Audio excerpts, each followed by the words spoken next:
What's up guys, welcome back to the channel. Yes, you've seen the title, but before we begin, there will be spoilers. So spoiler alert to anyone who haven't read the last chapter or the ending of Attack on Titan.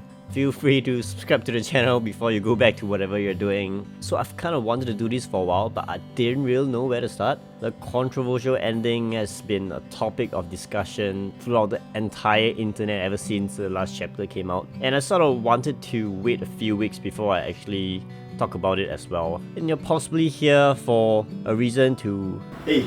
Yeah. You wanted the list of problems with the last chapter of the manga, right? The list of problems with the last chapter?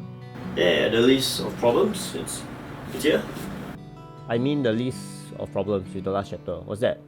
Yeah, the list of problems with the last chapter of Attack on Titan. It's all inside. Huh? The entire thing? Yeah.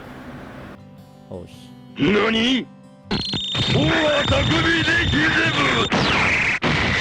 Okay, that was a joke. To be fair, there were a lot of problems and flaws with the ending of Attack on Titan, but I wanted to be honest because I don't think it was really that bad that it had to garner so much hate and, I don't know, anti-Isayama sentiments that people are just raging about the last chapter on the internet. I don't think that was deserving, at least for Isayama. And to compare it with Game of Thrones, seriously? Like, they teased the 8 seasons of White Walkers and I still don't know what they were fucking up to until today, man. Come on. So I think a lot went wrong at the ending of the last chapter of Attack on Titan. It's because of the execution and not entirely because of the story or the plot.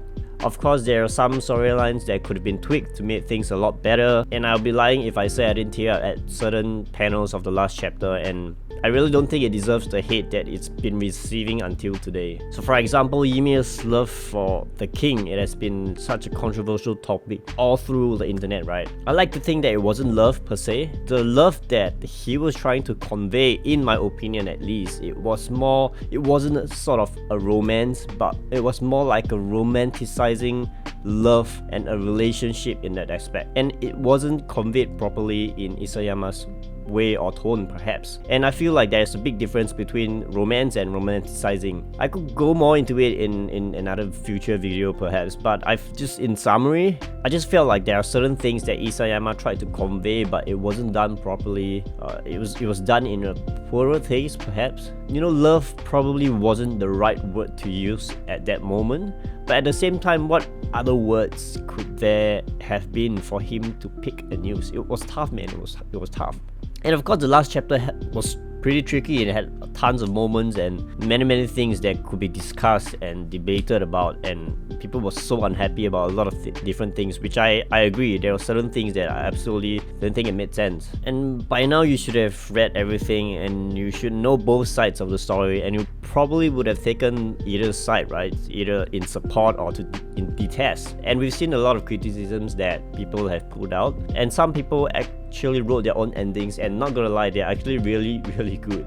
But I tend to ask myself if that was the entire point, like whether these fan-made endings should be better or they were better, but was that really the point in my opinion? Because I don't think so.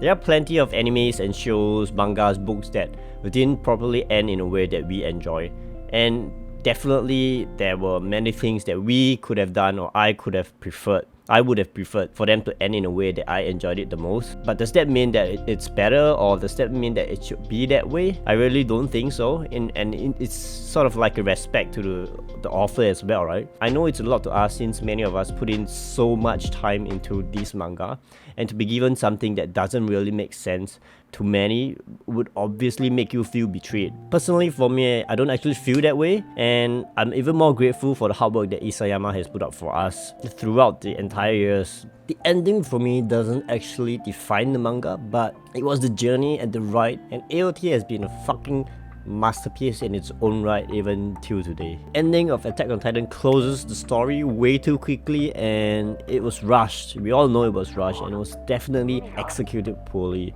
but it wasn't necessarily bad or made the entire series bad. I feel like there are a lot of things that can be forgivable given the time frame of the manga. It has been how many years? I can't even remember, and I think there are ways for us to come to terms with it, and I have in my own way. Of course, with a few pages more or even another chapter, things could have been tied up perfectly or even way better than currently, right? But I don't blame Isayama though. In my opinion, I felt like it was rough and it was tough for him. And I don't really read Japanese, but I have gone to take a look at the original copy of the last chapter and made some comparisons, translations, Google translation, and I feel like there might or could have been a lot being misunderstood because of how it was being conveyed and translated into English. There is a rumor of a leak that Isayama actually regretted the last chapter on how it was written, and he admitted that it was out of his ability to conclude the chapter. I don't know actually how true is this, but in the leak and in the leaked interview, he actually mentioned that his writing led people think, and one of the example was how Armin